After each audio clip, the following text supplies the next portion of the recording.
안녕하십니까. 세계성도 여러분.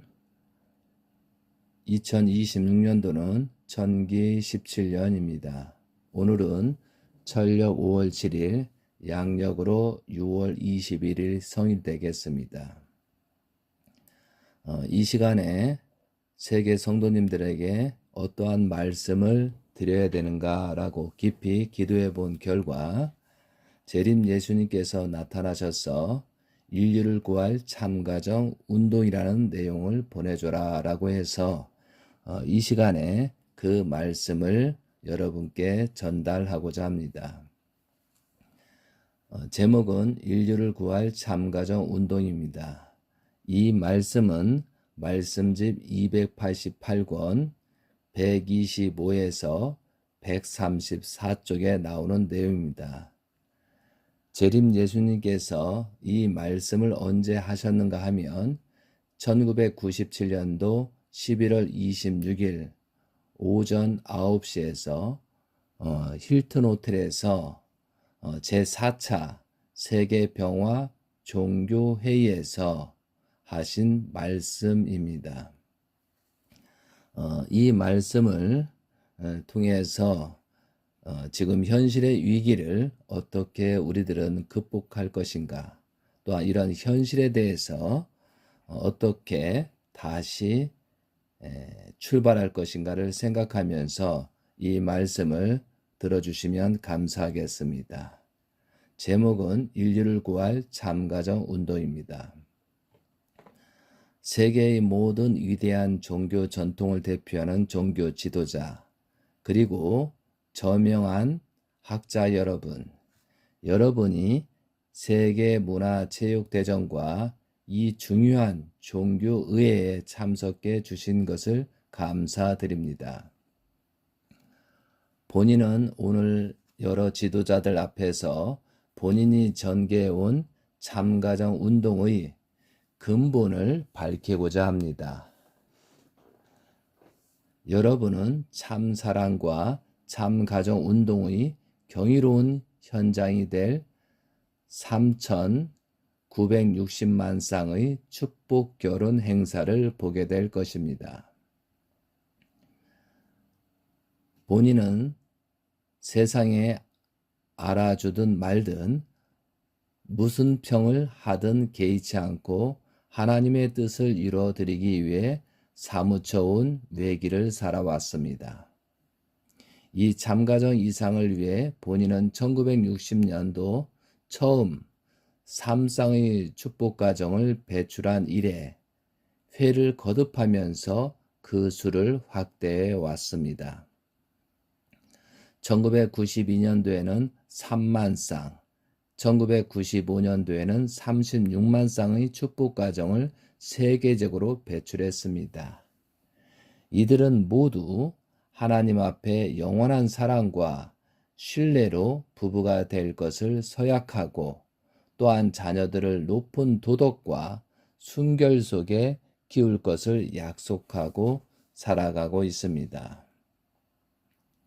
이번에는 짧은 준비 기간에도 불구하고 전 세계 185개국에 360만 쌍을 목표한 당초 계획을 3,600만 쌍이나 초과한 3,960만 쌍이 혈색과 종교를 초월하여 참 가정을 위한 축복 결혼 의식에 동참하게 되었습니다.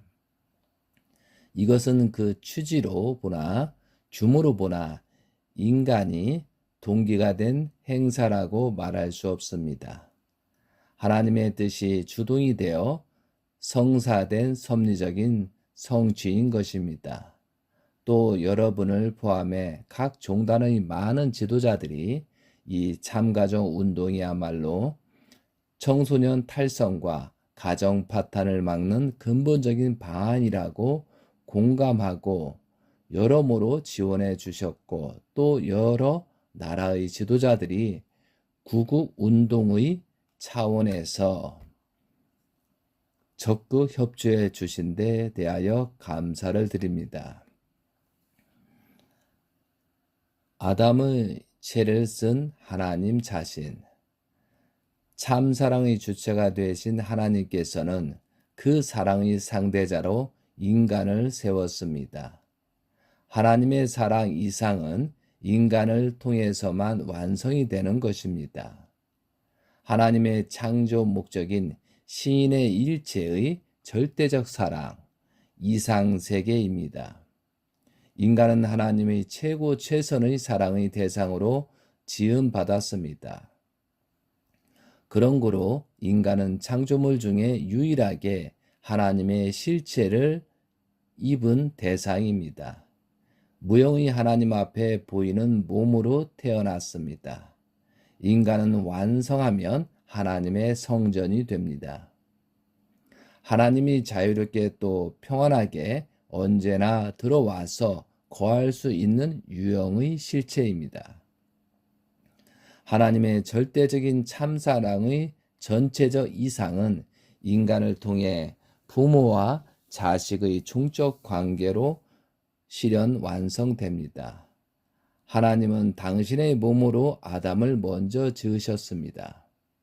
아담은 하나님의 아들인 동시에 죄를 쓴 하나님 자신이기도 합니다. 그 다음 아담의 상대로 해와를 지으셔서 횡적인 사랑, 즉 부부 사랑 이상을 완성하고자 했습니다. 해와는 하나님의 딸인 동시에 하나님의 횡적 사랑 이상을 실체로 완성할 신부이기도 한 것입니다. 아담과 하와가 완성하여 하나님의 축복하에 결혼을 하고 첫사랑을 맺는 그 자리는 곧 하나님의 실체의 신부로 맞는 자리인 것입니다. 아담, 해와의 부부사랑 이상이 횡적으로 결실되는 그 자리에 하나님의 절대사랑 이상이 종적으로 임재, 동참하심으로 하나님의 참사랑과 인간의 참사랑이 한 점에서 종행의 기점을 중심하고 출발하여 한 점에서 결실 완성하게 되는 것입니다. 하나님의 창조 목적은 아담 해와가 참사랑의 주체이신 하나님의 계명을 지켜 참사람으로 완성되는 것입니다.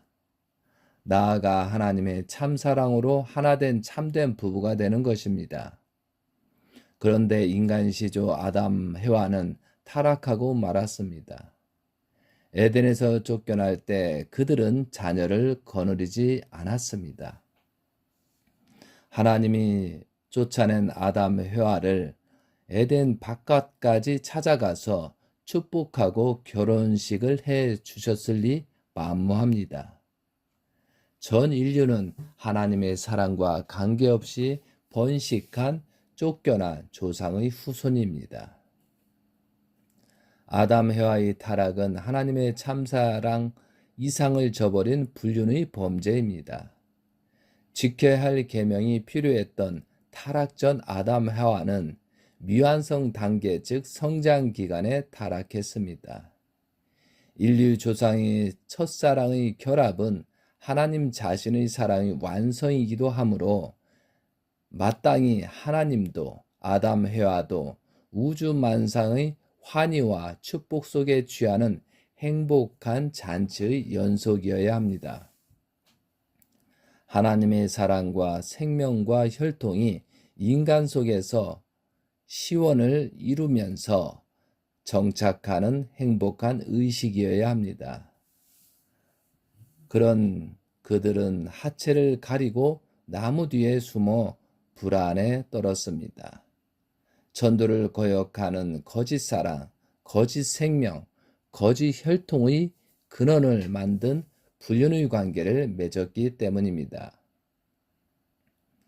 타락한 아담 해와의 후손인 전 인류는 자자손손 태어날 때부터 원죄가 있게 됩니다. 인류가 개체 속에 마음과 몸의 상충을 모순으로 느끼게 됨도 타락에 근원했고 사랑의 질서가 문란한 사회 속에서도 본심이 원치 않는 삶을 살아감도 모두 여기에 연유했습니다.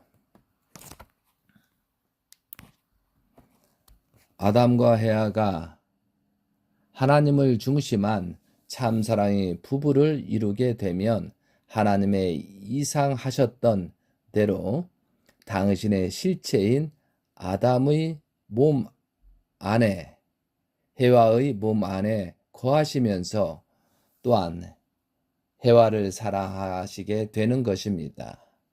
나아가 아담, 헤와는 하나님의 실체를 쓴 참 부모가 되어 선한 사랑, 선한 생명, 선한 혈통의 시원이 되는 것입니다. 그런데 타락으로 말미암아 아담, 헤와는 사탄의 실체가 되어 악한 부부, 악한 부모, 악한 조상이 되고 말았습니다. 그들의 결합은 악한 사랑과 악한 생명과 악한 혈통의 뿌리가 되고 말았던 것입니다. 인류는 모두 이 뿌리에 근원을 두었으므로 태어날 때부터 하나님의 원수요 간부인 사탄의 후손이 되고 악한 부모의 혈통을 이어받게 되고 만 것입니다. 절대적인 하나님이 창조 이상도 절대적이므로 슬픈 구원 역사를 하실 수밖에 없었습니다. 하나님의 구원 섭리는 잃어버린 참사랑의 창조 목적을 다시 회복하는 복귀 섭리입니다. 그러므로 구원 섭리는 재창조 섭리이기도 합니다. 이런 점에서 복귀 섭리의 근본은 어떻게 하면 창조 이상을 완성한 인간의 시, 본연의 아기 씨를 찾느냐에 있게 됩니다. 하나님이 제일 싫어하는 간부된 사탄의 거짓 사랑으로 유래된 생명과 혈통을 청산해야 합니다. 그러므로 하나님의 참사랑과 생명과 혈통과 일체된 구세주, 참 부모님을 어떻게 태어나게 하느냐 하는 것입니다. 인간 조상이 자기 책임 부담을 완수하지 못하고 불륜한 혈통 관계를 맺어 사탄의 주관을 받게 되었으니 하나님께서 직접 나서서 원상 회복시킬 수는 없는 것입니다. 하나님은 사탄 편으로 돌아간 인류를 조건 없이 선한 입장에서 취할 수도 칠 수도 없는 것입니다.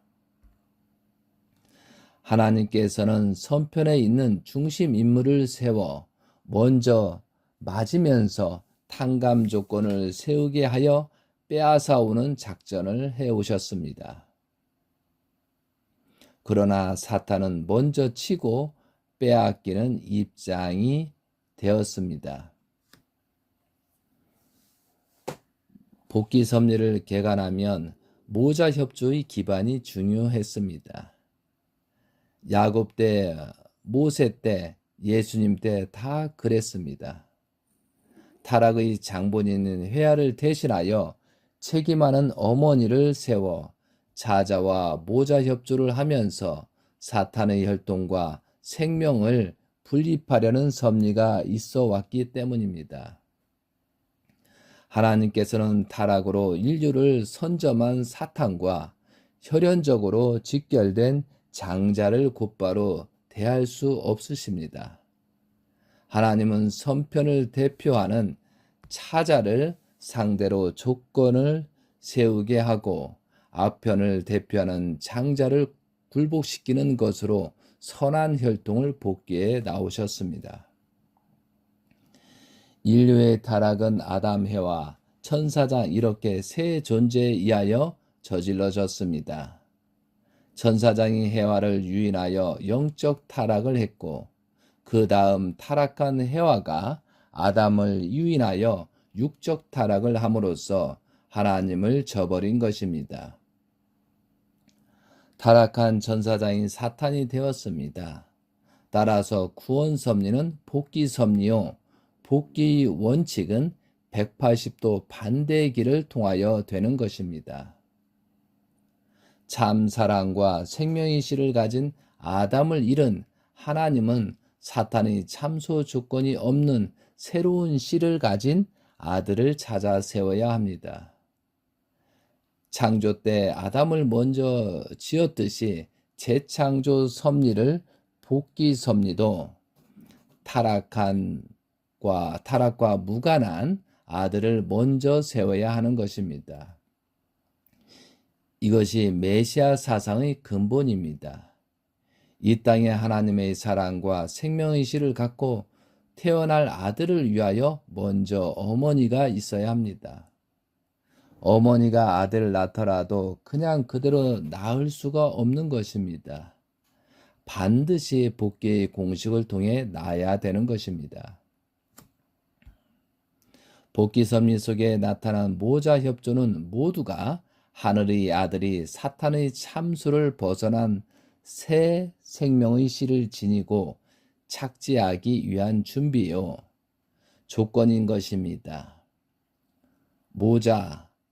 모두 사탄의 공격을 벗어날 수 있는 조건을 세운 터 위에서 사탄을 대표하는 장자를 굴복시킴으로써 사탄이 선점한 사랑과 생명과 혈통을 복귀해 오신 것입니다.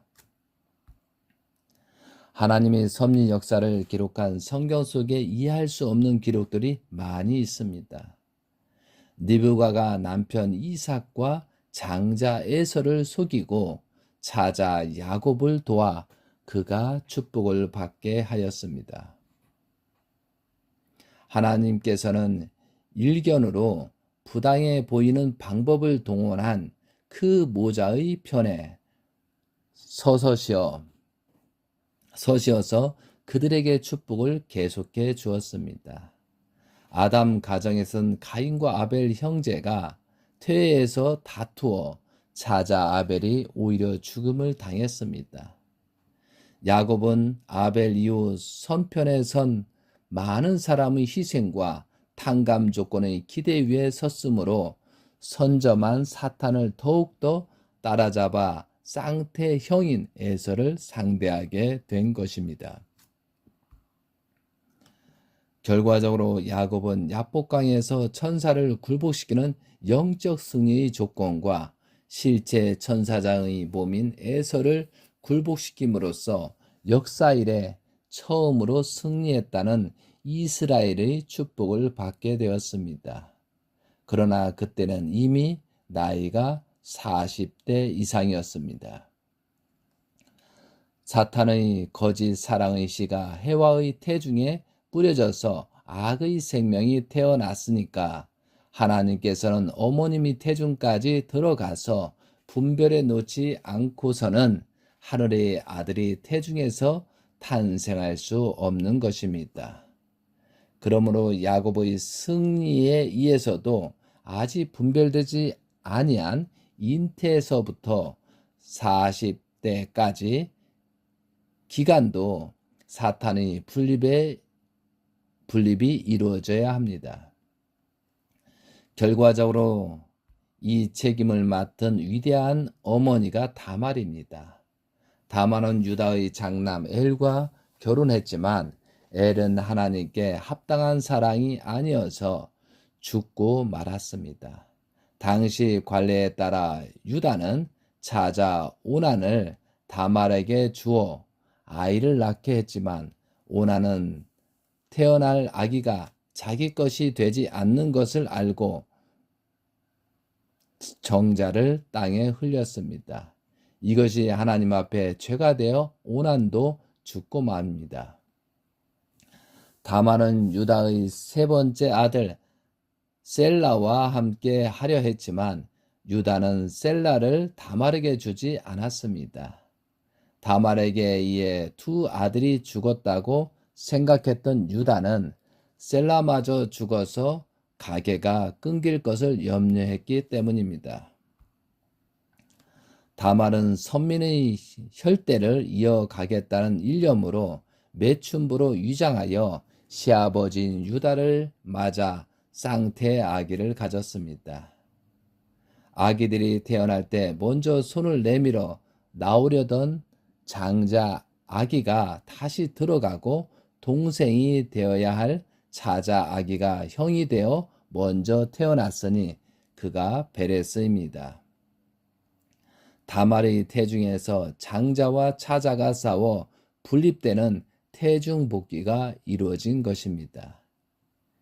이러한 조건 위에 선민의 혈통을 모아 2000년 후에 로마 제국의 국가 기준을 대체할 이스라엘 국가적 터위에 메시아가 잉태될 수 있었던 것입니다.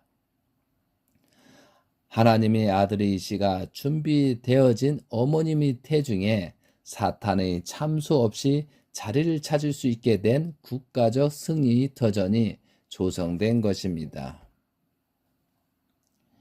이러한 기반 위에서 성모 마리아가 섭리의 주류에 등장하는 것입니다. 요셉과 약혼한 마리아는 자기 몸을 통해 메시아가 태어난다는 가브리엘 천사장의 놀라운 메시지를 받았습니다. 이 내용은 누가복음의 1장에 나타난 내용입니다. 처녀의 입장에서 아기를 가지면 죽을 수밖에 없다는 당시 규례였지만 주의 계집종이니 말씀대로 내게 이루어지리다 하면서 절대 신앙으로 하나님의 뜻을 받았습니다. 마리아는 친족이요 존경하는 대제사장 사가랴에게 상담했습니다. 하나님께서는 마리아와 사가랴와 엘리사벳으로 하여금 메시아의 탄생을 제일 먼저 알게 하였습니다. 이들은 예수님을 모시고 하나님의 뜻을 잘 받들어야 할 중대한 사명을 가진 자들이었습니다. 사가랴 부부는 마리아를 자기들 집에 머무르게 하였습니다. 예수님은 사가랴의 가정에서 잉태되었습니다. 역사 이래 처음으로 하나님의 아들이시 참 아버지가 되어야 할 시가 준비된 어머님의 태중에 사탄의 참소 조건이 없이 착지한 것입니다. 그러므로 지상에 처음으로 하나님의 첫사랑을 독차지할 수 있는 독생자가 탄생하게 된 것입니다.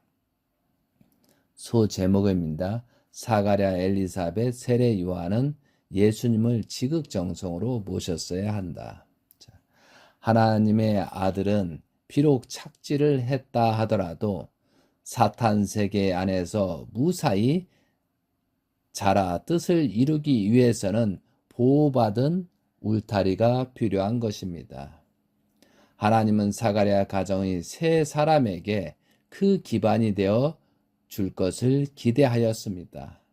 그러나 이렇게 예수님은 사생아의 입장에서 사가랴의 가정이 보호도 못 받고 또 요셉과의 어려운 조건에서 심정적으로 말할 수 없는 외로운 처지에서 자랐습니다.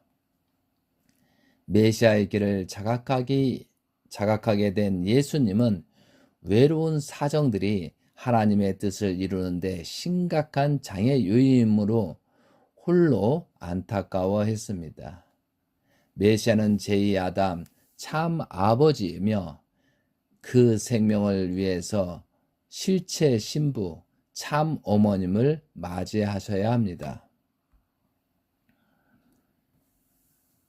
만일 사가랴 엘리사벳이 하나님의 계시와 영적인 은혜 아래 처음 가졌던 절대적인 믿음을 계속 가셨더라면 예수님을 하나님의 아드님으로 메시아로 지극정성으로 모실 뿐 아니라 또한 예수님을 통해 하나님의 뜻을 받고 절대적으로 따랐을 것입니다. 그리고 예수님을 위하여 태어난 세례 요한이었으니 그가 회개시킨 백성들로 하여금 예수님을 믿고 구원받도록 인도하는 책임을 다했어야 했던 것입니다. 그러나 불행히도 사가랴와 엘리사벳도 세례 요한도 예수님을 하나님의 아들로 증거만 했지 모신 실적은 하나도 없습니다. 존경하는 제사장인 사가랴와 방관하고 세례 요한이 예수님과 무관한 자리에 서게 되므로 오히려 예수님의 가는 길을 더욱 어렵게 만들었고 백성들이 따르지 못하도록 하고 말았습니다. 하물며 그들이 믿음을 잃고 인간적인 생각으로 흐를 때 예수님이 바라신 신부를 맞는 일을 도왔을 리가 만무했던 것입니다.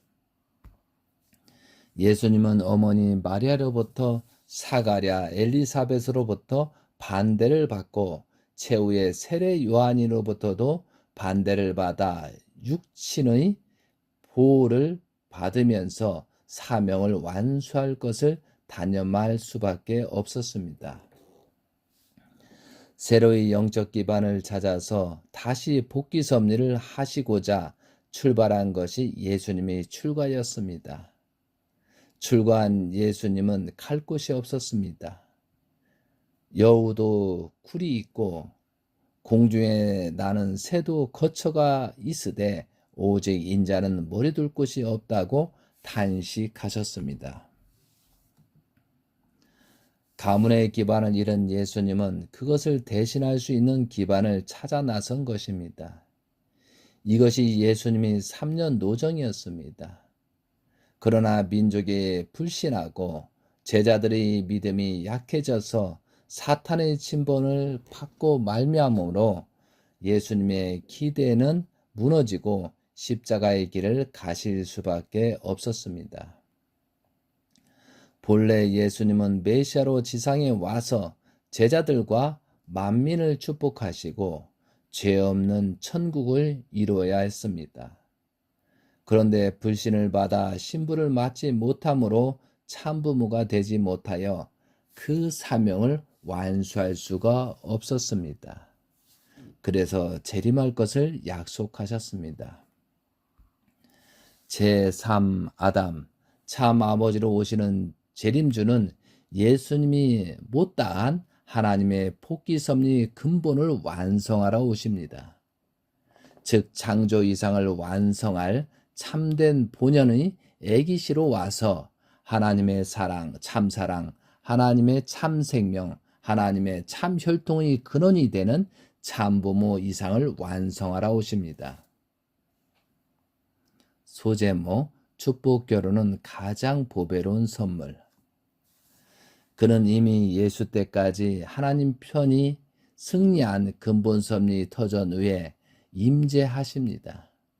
즉 예수님이 장사하실 때까지 승리적인 기반 위에 바로 서셔서 그가 못 다하신 신부를 찾아 참부모가 되셔 축복으로 만민을 축복해 주는 것입니다. 참부모는 혈통 전환하는 새로운 축복 결혼 행사를 통하여 전 인류로 하여금 하나님의 참사랑, 참생명, 참혈통으로 접붙여 참된 사람으로 구원하고 나아가 참된 가정을 이루어 지상천국을 건설하시는 것입니다. 존경하는 종교 지도자 여러분, 축복 결혼은 하나님이 우리에게 주시는 가장 보배로운 선물입니다. 우리 뇌에는 여러분이 이 역사적 의식에 동참하여 하나님의 축복 결혼을 받기를 기원합니다. 이제부터 세계평화 통일가정연합은 더욱 박차를 가한 참가정 운동을 전개하여 2001년도까지 세 차례에 걸쳐서 3억 6천만 쌍의 축복 결혼식을 거행할 것입니다. 가치관의 전도와 윤리적인 타락으로 청소년이 타락하고 가정이 송두리째 파괴되어 가고 있습니다. 심은대로 거둔다는 말이 있습니다. 에덴 동산에서 아담 해와가 미완성계의 불륜을 심었습니다. 끝날에 그런 현상이 세계적으로 재현되어 청소년들의 극심한 타락 현상이 죄악 역사의 결실로 나타나는 것입니다. 멸망의 길로 치닫는 인류를 위기에서 구하는 일 이상으로 급하고 중요한 일이 어디에 있겠습니까? 인류를 구할 근본 대안인 참가정 운동과 축복결혼 의식을 세계화시키려는 본인의 활동은 존경받는 여러분의 적극적인 후원을 필요로 합니다. 나라별로 뜻있는 지도자들이 뭉쳐서 참가정 축복결혼 운동 지원 부대를 만들어 나라를 구하는 운동을 하여야 합니다. 인류를 본연의 모습으로 복귀하는 이 뜻 있는 일에 여러 지도자들이 주관이 되어 솔선하여 주기를 간절히 바랍니다. 그리하여 만민이 하루속히 참가정을 이루어 하나님을 중심한 지상 천상 왕권 시대로 진입하여 승리와 자유와 평화와 통일의 세계에서 살 수 있도록 지도해야 합니다. 여러분과 여러분이 가정 그리고 여러분의 나라에 하나님의 사랑이 충만하시기를 빌면서 이만 맺겠습니다.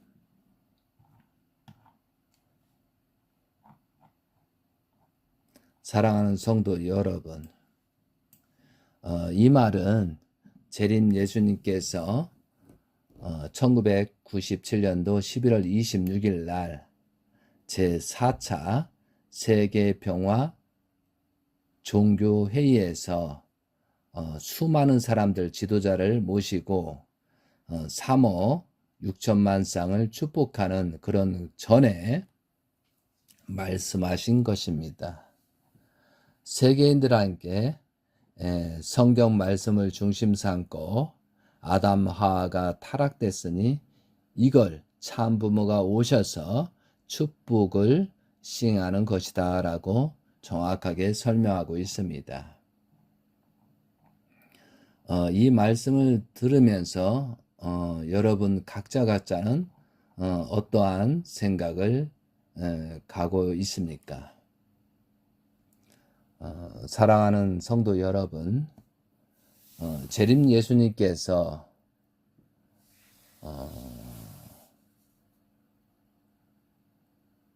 통일가의 사람들은 영계에 가게 되면 통일 영계권으로 들어간다고 하였습니다. 근데 저는 가만히 생각하니까 통일 영계권이 좋은 것만은 아니라는 사실을 깨닫게 되었습니다. 재림 예수님을 만나서 축복을 받은 사람들이 들어가는 것이 통일 영계권이라고 하였습니다.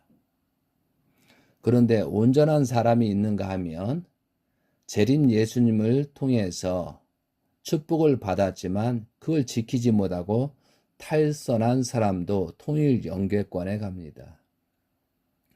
그럼 아담과 하와가 미안성에 타락한 내용과 재림 예수님을 통해서 축복받은 사람들과 엄청난 차이점이 있을 것입니다. 그들이 세상으로 퍼지게 되면 더 악해지기 때문에 통일 영계권 지옥에다가 가두는 것이라고 볼 수가 있습니다. 재림 예수님을 통해서 축복을 받고 조금이나마 조건을 세운 사람은 통일 영계권에서 축복의 생활을 하지만 그렇지 못하고 잘못된 길을 가면 통일 영계권 지옥에 떨어지는 것입니다. 이것이 이상헌 선생님의 말씀입니다. 사랑하는 성도 여러분, 이 말씀을 듣고 있는 식구님들은 어떠한 생각을 하고 있습니까? 제가 살아가고 있지만 여러분이 이 말씀을 듣고 이 시대를 살아가고 있지만 분명히 재림주 시대에 많은 사람들이 살고 있습니다. 그렇지만 결과적으로 성경에서 중심 인물들이 기록되고 있습니다. 예수님 때 누가 잘못했고 누가 잘했고 그런 기록이 정확하게 나타나고 있다는 사실입니다. 그러므로 우리는 재림주 시대에 살고 있는 우리들은 분명히 성경의 중심 인물로서 정확하게 기록이 되고 있다는 것입니다. 그랬을 때 우리는 나 자신을 놓고 정확하게 판단해야 되겠습니까? 나는 무엇이냐? 나는 어떠한 기록을 남길 것인가를 생각해야 되겠습니다. 재림 예수님을 통해서 축복을 받은 사람들이, 많은 사람들이 타락의 길로 가고 있습니다. 그럴 때 그 사람들은 불안하고 초조할 것입니다. 그러면서 다른 외적으로 일을 해서 그걸 감추려고 합니다. 그래서 오히려 보면 선한 사람들보다도 악한 사람들이 그걸 감추기 위해서 엄청나게 노력을 하는 것은 저는 목격하고 있습니다. 그렇지만 그 근본의 잘못된 것을 해결하지 못하면 결국은 아무 무가치한 힘만 드는 행동일 수밖에 없다는 사실을 우리는 분명히 알아야 됩니다. 그러면 나는 어떤 기록을 남기고 영계로 갈 것이냐? 이것이 중요하다는 것이죠. 자, 성경에서 예수님 시대 가룟 유다하고 세례 요한이라는 사건들이 나옵니다. 자, 여러분들이 이 생각을 하면서 나는 어떠한 입장인가를 생각하시기 바랍니다. 이상한 선생이 영계에서 보낸 메시지 중에 영계의 실상과 지상생활에서 169페이지 내용입니다. 가룟 유다에 대해서 나옵니다. 예수님을 팔은 가룟 유다에 대한 영계 메시지입니다. 이 말씀은 1997년도 8월 20일 오늘 재림 예수님 말씀한 연도에 같은 때에 나온 말씀입니다. 가룟 유다를 만나면 도망가고 만나면 도망가 버린다. 여러 차례 찾아갔지만 나를 보면 그저 도망가 버린다. 그래서 하루는 종이에다 메모를 남겼다. 나는 메모지에 잘못된 과오는 숨기는 것이 아니고 모든 사람에게 용서를 비는 것이 속죄의 길이요 죄 사함을 받은 길입니다. 라고 써놓고 며칠 후 또 방문했다. 그는 마지못해서 죄인처럼 고개를 숙이고 나를 만나 주었다. 저 같은 죄인을 만나서 뭘 하시려고 그렇게 쫓아다니십니까? 라고 말했다.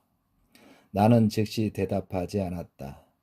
한참 있으니까 유다는 역사의 큰 범죄자는 하나님 앞에 갈 수도 없고 주님도 만나지 못하니 여기서 이렇게 사는 것이 속죄하는 길이라 생각합니다. 라고 하면서 제발 이젠 오지 말라 달라는 것입니다. 심정이 얼마나 고통스러운지요. 위로가 안 되겠지만 그래도 방문해 드리는 것이 위로가 아닌가 하고 생각하면서 찾아왔지요. 라고 했다. 가룟 유다는 나 같은 범죄자를 방문하여 위로하는 일은 아직까지 한 분도 없었소. 그리고 아무것도 위로가 안 되니 찾아오지 않았으면 합니다. 라고 가룟 유다는 이렇게 말했습니다.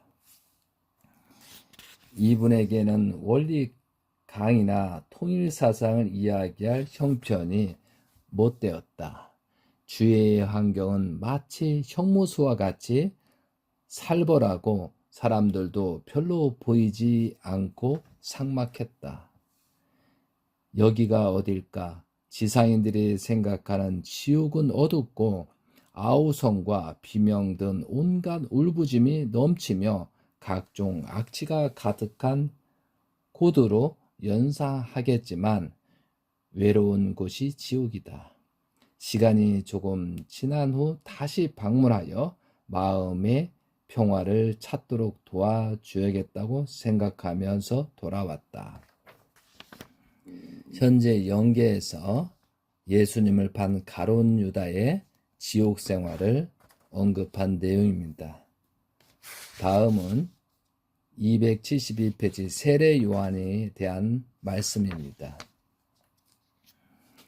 세례 요한은 키가 자그마한 아주 똑똑하게 생긴 얼굴이었습니다. 예수님을 만나고 돌아오면서 세례 요한의 안부를 물었을 때 예수님은 나를 만났다는 이야기를 하지 말라고 하셨다. 그리고 세례 요한은 나를 만나기 싫어하니까 가볼 수도 없을 것이라고 하셨다. 세례 요한의 처소는 예수님의 처소와는 아주 동떨어진 곳에 있었다. 세례 요한을 만나러 갔을 때 칼을 든 장정들이 나를 가로막았다. 자기 스승을 함부로 만날 수 없다고 했다. 그들은 방명록을 들어 보이며 여기에 기록하면 통과시키겠다고 한다. 그 방명록에 기록하고 들어서려는데 세례 요한이 엎드려 절을 하며 나를 맞이했다. 하나님이 사자에게 이렇게 누추한 곳에 하면서 두 무릎을 꿇고 앉는다. 그리고 나서 나는 말을 하지 않았는데도 그가 먼저 시작했다. 지상에서는 수많은 사람들 앞에서 추앙을 받았으나 지금 저희 처소는 그 모양이나 주님을 맞이할 수도 없습니다. 또 주님을 모시고 싶다 해도 여기에 오시지 않으실 것입니다. 제가 대접받은 거대만 수달을 되어면서 예수님이 생애쯤은 거들떠 보지도 않았습니다. 그리고 하나님의 사정보다 인간적인 생각에 젖어 인간적인 눈으로 예수님을 대하고 생각했기 때문에 그것이 이렇게 큰 죄가 되었는지는 몰랐지요. 용서받는 방법이 무엇인지 모르기 때문에 가슴이 답답합니다. 하나님이 사자께서 오셨으니 도와주실 수 있겠습니까? 라고 했다. 왜 출입구에 칼든 이가 지켜 섰느냐고 물어봤더니 그는 항상 나를 불안하고 누군가가 나를 해칠 것 같기 때문에 찾아오는 이도 가려서 만난다고 했다. 나는 앞으로 속죄해야 하며 지옥문이 열릴 날이 올 것입니다. 라고 하면서 참 아버님을 소개했더니 그는 그때가 언제냐고 다구쳐 물었다.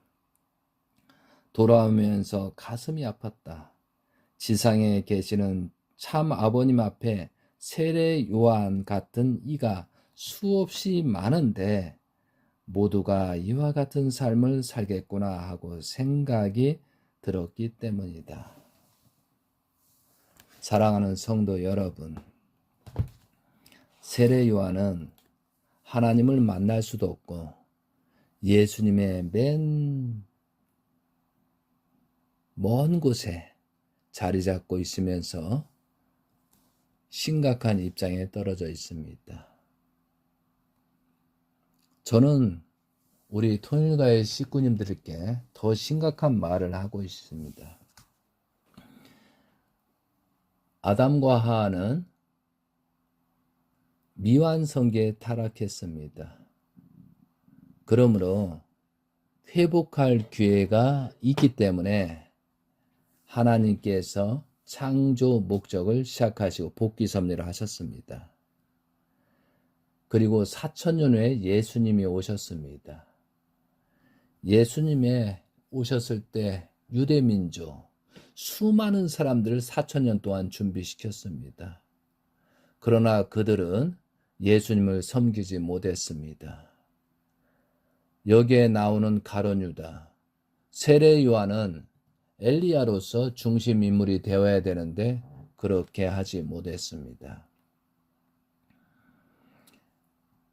세례 요한이 왜 그렇게 예수님을 30세에 믿었다가 부정하게 되었는가? 재림 예수님께서는 사가랴의 마리아와 혈통 관계에서 예수님이 태어나셨다라고 여러 번 말씀하셨습니다. 마리아가 가브리엘 천사한테 계시를 받고 그리고 그 계시를 실천하기 위해서 사가랴 가정에 들어갔습니다. 그리고 그것을 엘리사벳에 얘기하니까 성령으로 역사해서 사가랴하고 관계를 맺어서 예수님이 등장한 것입니다. 그런데 세례 요한은 예수님보다도 6개월 전에 먼저 잉태된 상태였습니다. 그런데 성경에 누가복음에 보면 3개월쯤에 마리아가 나갔다고 했습니다. 사가랴 엘리사벳이 세례 요한이 낳기 전에 그때는 성령으로 역사했습니다. 그런데 세례 요한을 낳고 나니까 예수님을 마리아를 내쫓아 버린 것던 사건입니다. 그러므로 이 말씀처럼 예수님은 사생아로서 엄청난 고난을 받게 되옵니다. 그리고 27세가 돼서 세상을 누비고 다니다가 모든 것을 하고 예루살렘에도 정착을 해야 되기 때문에 예수님은 세례 요한의 제자로 오셨습니다. 그리고 나서 3년 동안 기다려도 세례 요한은 알아보지 못했던 것입니다. 그런데 30살 때 예수님이 출발 섭리를 하셔야 되기 때문에 세례 요한에게 세례 의식을 한 것입니다. 그때 세례 요한에게 성령이 하늘로부터 내려오면서 하나님의 아들이라는 사실을 알았습니다.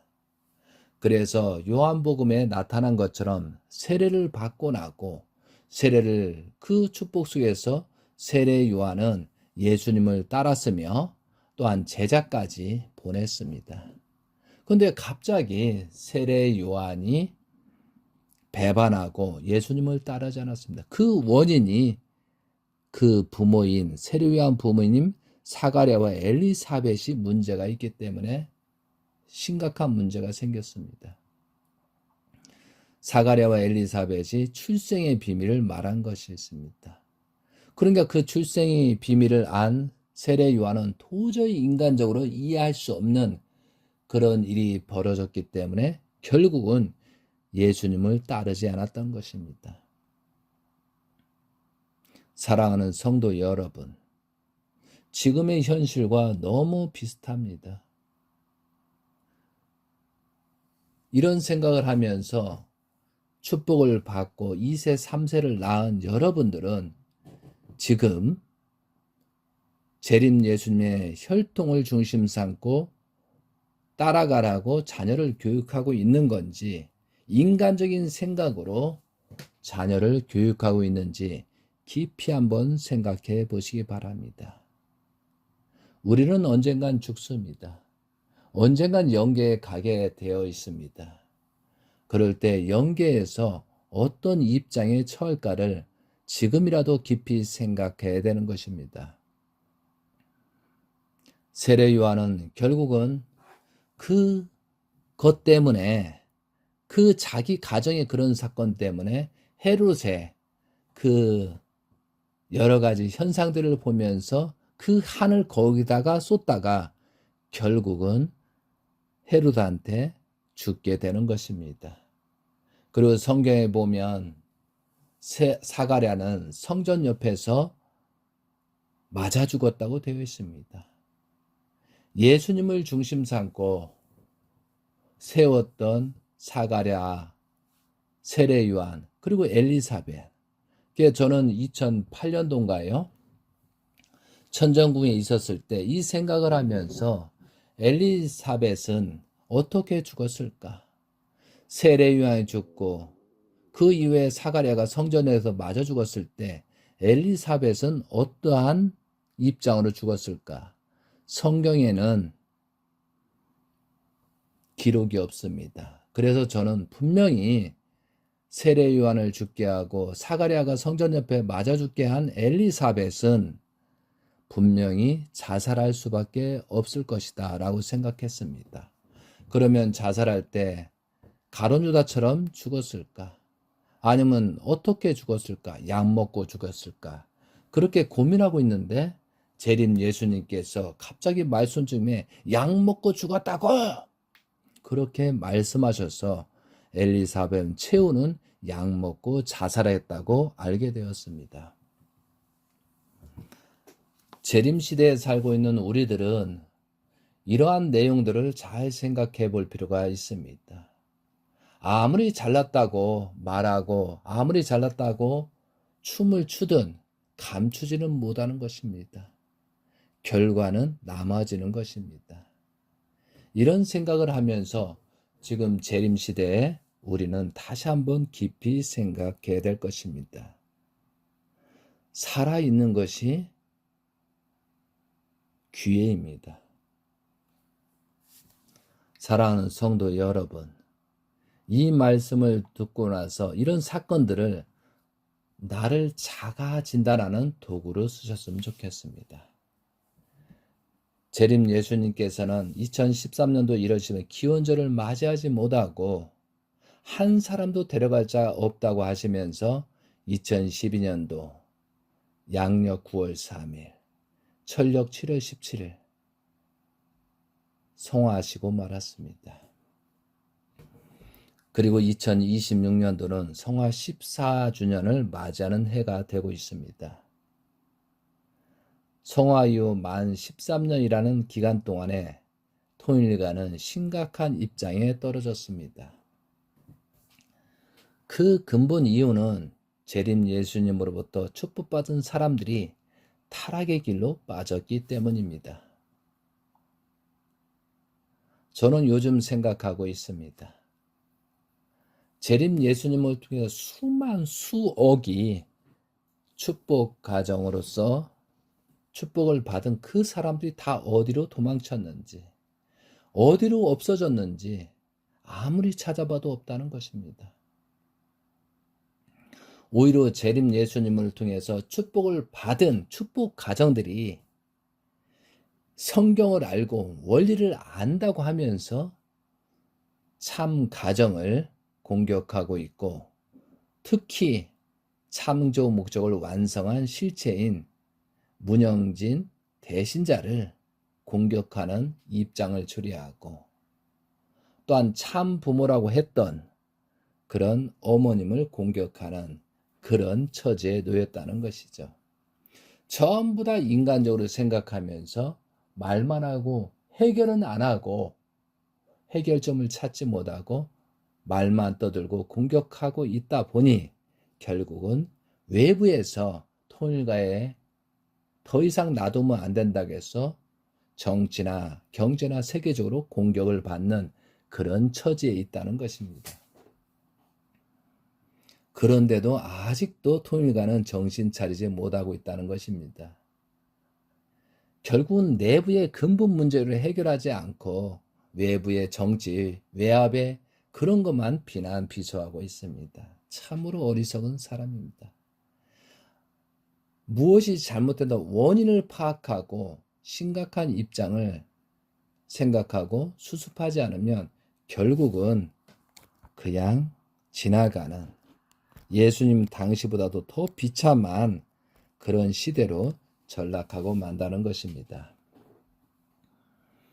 재림 예수님께서 계실 때는 축복받은 타락한 사람들을 참 가정을 희생을 해서 그나마 수습함으로 말미암아 유지되고 있었습니다. 근데 성화 이후에는 타락한 그들이 판치다 보니 통일가는 무너지고 있는 것입니다. 하나님의 복귀 섭리는 성경에 정확하게 기록되어 있습니다. 특히 예수님 시대의 주변 인물들은 그의 행적들에 대해서 정확하게 기록하고 있습니다. 그러면 재림 예수님 시대에 재림 예수님과 인연되어 살았던 사람들은 성경에 정확하게 기록될 것입니다. 이럴 때 이 말씀을 듣고 있는 여러분들은 어떠한 기록을 남길 것인가? 어떠한 기록을 남겨야 될 것인가를 고민하고 지금 처지가 심각한 입장이라는 것을 생각하면서 하루하루 살아가야 할 것입니다. 재림 예수님의 성화 이후 통일가는 심각한 입장에 떨어지고 있습니다. 사탄들이 춤을 추면서 먹을 것이 없는가 덤벼들고 있습니다. 귀화만 되면 축복 가정들을 타락시키고 있습니다. 그러한 환경 속에서 지금 우리들은 한탄하면서 살아가고 있는 실정입니다. 타락한 범죄자가 지도자가 돼서 그 지도자들이 순결 유무, 타락 유무를 따지지 않고 막 축복을 시킴으로 말미암아 더욱더 타락한 그런 길을 가고 있습니다. 정말 가장 중요한 것이 혈통복귀고 순결이고 온전한 가정으로서 거듭나게 해야 될 지도자들이 오히려 사탄의 앞잡이가 돼서 실적을 위해서 거짓을 위해서 타락의 혈통을 번식하는 그런 도구로서 사탄의 유혹을 받고 하고 있다는 사실이 지금 눈에 보이면서 진행되고 있다는 사실을 저는 목격하고 있습니다. 사랑하는 성도 여러분, 우리들은 이 시간 다시 자가진단해야 됩니다. 그러므로 여러분들이 연락을 주시면 저는 언제든지 그 대답을 할 것입니다. 이러한 문제점을 해결하기 위해서는 재림 예수님께서 성화하신 근본 원인은 무엇일까? 성화하실 수밖에 없는 근본 목적은 무엇일까? 무엇을 위해서 예수님처럼 십자가의 길을 가셨는가를 우리는 다시 깨우치고 무엇이 잘못이는가를 다시 한번 회개하고 용서를 빌고 다시 되돌아가는 거듭나는 그런 길을 찾아가는 길이 기회라고 보고 있는 것입니다. 재림 예수님께서는 7사부활 8단 완성을 하셨다고 많은 사람이 말하고 있습니다. 그럼 7사부활과 8단 완성은 무엇이냐 이거죠. 그러면 7사부활 8단 완성의 7사부활은 1944년도 경기도 경찰부 순환이고 1945년도 정주 곽산원에서 순환받으셨고 1946년부터 평양 대동산 대동보안소에서 순환을 받으셨고 여러분도 잘 보는 1948년부터 1950년도 10월 14일까지 흥남 감옥에서 순환 생활을 하셨습니다.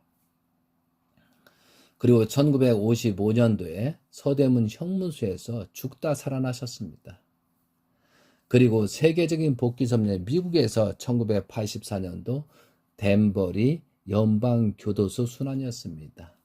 그리고 7번째가 설악의 헬기 사건이 2008년도 7월 19일 사건이었습니다. 이것이 7사부활입니다. 그럼 8단 완성이 무엇입니까? 8단 완성. 이것은 2001년도 1월 13일 날 하나님 왕권 주기식이 승리 조건으로 2009년도 1월 15일, 1월 30일 세 번에 걸쳐서 만왕의 왕 하나님 해방권 대관식이었습니다. 이것이 8단 완성입니다. 하나님의 창조 이상인 하나님의 창조 목적을 실현한 내용입니다. 하나님을 중심 삼고 아담과 하와가 완성하여 사이기대를 이룬 터 위에 하나님이 바라시고 원하시는 참 혈통을 세운 것입니다. 만왕의 왕 하나님 해방권 대관식은 저는 천정궁에 있었으므로 거기서 직접 목격했습니다. 하나님의 자리에 참 부모님께서 좌정하셨습니다. 그리고 참 부모님의 자리에 문영진, 문연아님이 참 부모 입장에서 자리하면서 행사가 진행되었습니다. 그리고 대신자인 문영진 천일국 왕님께 상속자, 대신자, 말씀까지 상속하, 축복까지 상속하는 그런 의식이 만왕의 왕 하나님 해방권 대관식입니다. 하나님께 왕건구, 회가방권과 왕관을 씌워드리고 하나님의 실체가 되는 것이 이것이 8단 완성이라는 사실입니다. 이것이 전무후무한 하나님의 한을 풀고 하나님을 중심한 창조 목적을 완성한 아담이 완성되고 해와가 완성된 그 뒤에 창조 목적을 완성한 실체로서 그 대신자를 천명한 것이 만왕의 왕 하나님 해방권 대관식의 핵심 내용이었습니다. 그러니까 사탄들은 총동원해서 공격하는 것입니다. 하나님께서 가장 귀한 것을 가치를 세웠는데도 보고 그때부터 통일과는 이상한 현상들이 나타나고 있다는 것입니다. 아담 하와로부터 타락된 그 타락의 피 속에서 그 작용에서 지금 3대 왕권, 참가정을 부정하는 그런 사탄의 도구에 휘말리고 있다는 것을 우리는 지금 목격하고 있는 것입니다. 만왕의 왕 하나님의 해방권 대관식을 한 다음에 2009년도죠. 그리고 최종적으로 2009년도 1월 30일은 철력으로 1월 6일입니다. 재림 예수님, 문선명 재림 예수님 만 90세고 또한 대신자 문영진 천육은 만 30세 때 예수님이 출발하는 것처럼 예수님 때는 그런 내용이 없었지만 재림시대 재림주님께서 30세에 말씀을 시작하고 대신자로 천명하시고 대신자를 중심 삼고 치리해 주는 그런 조건을 세워서 참 부문 재림예수는 승리하신 그 기대를 세운 것이 만왕의 왕 하나님의 해방권 대관식입니다. 여러분들이 어떻게 생각하건 이것은 정확하게 기록이 될 것이다 이거죠. 그러므로 사탄들은 반대로 이것을 가장 공격하기 위하여 통일가의 핵심 간부들한테 침투해서 과학이든 기미든 여러 사람들이 지금까지 공격하고 있는 것입니다. 사탄의 술책에 100% 넘어간 것입니다. 그리고 통일가의 가인권 축복 가정들이 타락하게 만들어서 그들에게 공격하게 되는 것입니다. 재림 예수님께서 대신자 상속자를 문영진 대신자를 세웠다는 건 세상이 알고 그렇게 알고 있지만 통일가에서는 유달리 대신자를 공격하는 이런 지경에 빠졌다는 것이죠. 무슨 근거로 그러는지 모르겠어요.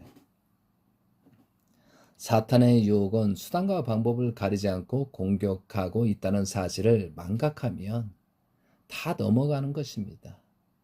그 현실이 통일가에 나타나고 있는 것입니다. 그러므로 우리들이 신앙생활을 하면서 인간적인 생각은 조심해야 할 사항입니다. 인간적으로 생각하다면 결국은 아담 하와의 타락한 근성으로 유혹돼서 결국은 우리도 전락하는 것입니다.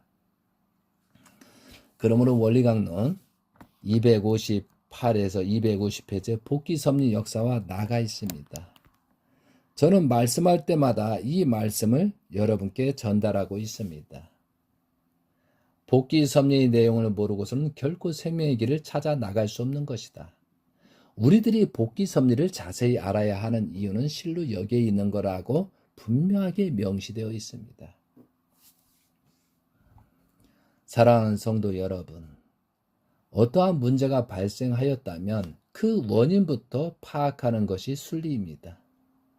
통일가의 핵심 정체성은 재림 예수님께서 오셔서 아담 해와의 타락의 혈통을 단절하고 하나님의 참 혈통으로 전환하는 운동입니다. 이것을 모르고 망각하는 사람들은 하나님의 복귀 섭리 역사에 악인으로 전락하는 것입니다.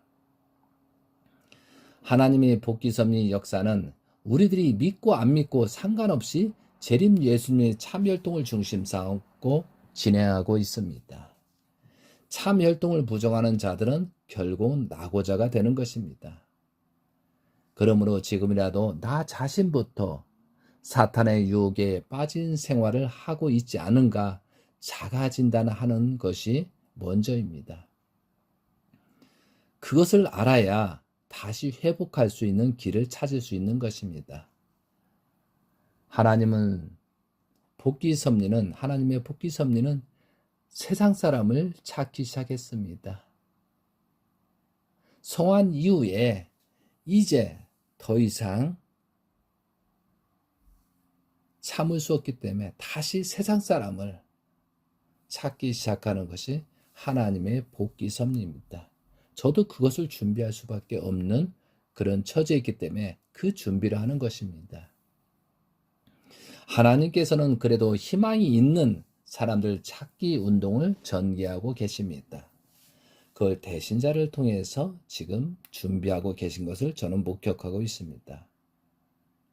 그러므로 우리들은 과거를 정확하게 진단하고 잘못된 것이 있다면 회개와 용서를 빌고 다시 거듭나야 하겠습니다.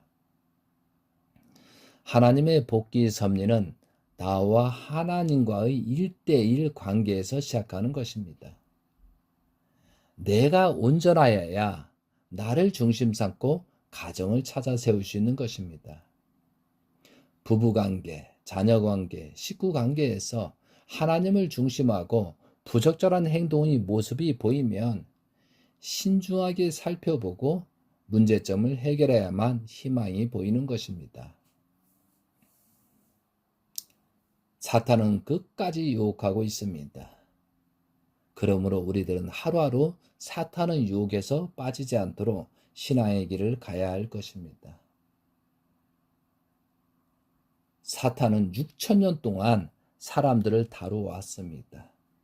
그러므로 우리 인간적인 생각, 천법을 중심 삼고 도리를 중심 삼고 생각하지 못하면 결국은 유혹에 빠지는 것입니다. 참가정을 비난 비수하거나 참혈통을 비난 비수하는 사람들은 그 가정을 살펴보고 그 개인을 살펴보면 분명히 왜 저렇게 할 수밖에 없는가 확인할 수 있는 것입니다. 여러분은 그 유혹에 빠지지 마시기 바랍니다. 그리고 나 자신부터, 내 부부부터 다시 진단하시기 바랍니다. 내 자신이 하나님 앞으로 재림 예수님을 3대 왕권을 중심 삼고 가지 않는다면 분명히 다시 무엇이 문제가 있는지 짚어보지 않으면 희망이 없는 것입니다. 가룟 유다, 세례 요한, 영계의 메시지를 보면 심각하지 않습니까? 결국 우리는 어느 때 영계에 가게 됩니다. 그럼 영계에 가서 어디에 도착할 것이냐? 사탄들은 괜찮아 영계는 없다라고 그렇게 말하고 있습니다. 왜? 유혹해야 되기 때문에. 그래서 우리들이 그 유혹에 빠지지 않도록 해야 되겠습니다.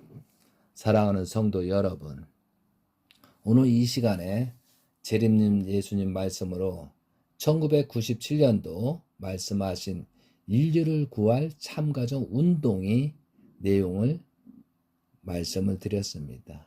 이 말씀은 복귀 섭리 전체의 내용을 하나님의 복귀 섭리 내용에서 정확하게 말씀하고 있는 내용입니다. 지금의 해결점은 다시 자가진단하지 않으면 갈 길이 없습니다. 사랑하는 성도 여러분, 이 말씀을 듣고 나서 다시 한번 나부터 자가진단하시는 지혜로운 성도님이 되시길 간절히 바라면서 이 말씀을 듣고 있는 성도님들은 하나님이 바라시고 원하시는 길을 찾아가는 온전한 성도님이 되시길 바라면서 말씀을 마치도록 하겠습니다. 감사합니다. 아주